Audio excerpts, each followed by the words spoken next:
Thank you all for coming to our annual Justice for All event. This year is like no other. We celebrate a year of extraordinary success for our project, with 6 exonerations, successful adoption of both of our sponsored pieces of legislation, dozens of influential public presentations, a hugely popular Netflix series featuring the case of our own Frankie Carrillo, and a rich, challenging class for our law students. But this year, it is hard to celebrate. Our communities are being ravaged by a virus for which there is no cure and no vaccine.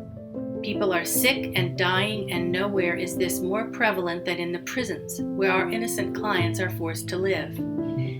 People are out of work and struggling to survive, and nowhere is this more prevalent than in the communities of our clients' families, and to which our clients, when we are successful, return.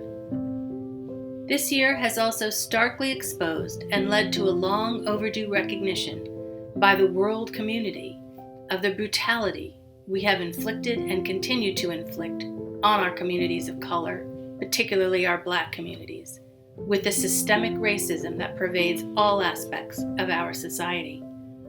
The deaths of George Floyd, Breonna Taylor, Ahmaud Arbery, Sandra Bland, and the many, many others at the hands of law enforcement demand action. And NCIP will take action. We will continue to challenge wrongful convictions and expose and challenge all the many ways they are based on systemic racism.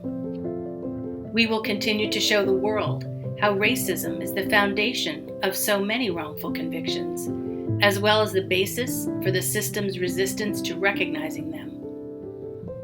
And this year, we will intensify our policy work to propose, sponsor, and support efforts to completely reimagine how our society addresses public safety. When COVID-19 required that NCIP work and teach from home and threatened the lives of our incarcerated clients, without any disruption, our incomparable staff pivoted and got to work. Court closures delayed hearings to our challenges to our incarcerated clients' wrongful convictions.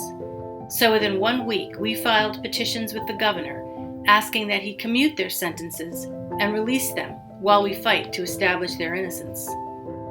We began conducting research projects to gather data for our future policy efforts. Our students, who so value the in-office learning time, shifted to online learning, completed their casework, and stayed engaged and active until the end. Some have continued working with us through the summer. Our program remains extremely sought after, as we had 3 times more student applicants for next year than we are able to take. And we continue to demonstrate our thought leadership as we host and participate in many online events about our work. As most of you know, we were not able to host our annual Justice for All event. That event, responsible for 1/3 of our budget, is also our opportunity to celebrate our victories together and to introduce our new exonerees to our supporters. So we again rise to meet the circumstances and host this virtual event to share with you the stories of our most recent exonerees, our policy efforts, and our educational work. We thank you all for your continued support, and with you all, we will continue to exonerate, educate, and reform.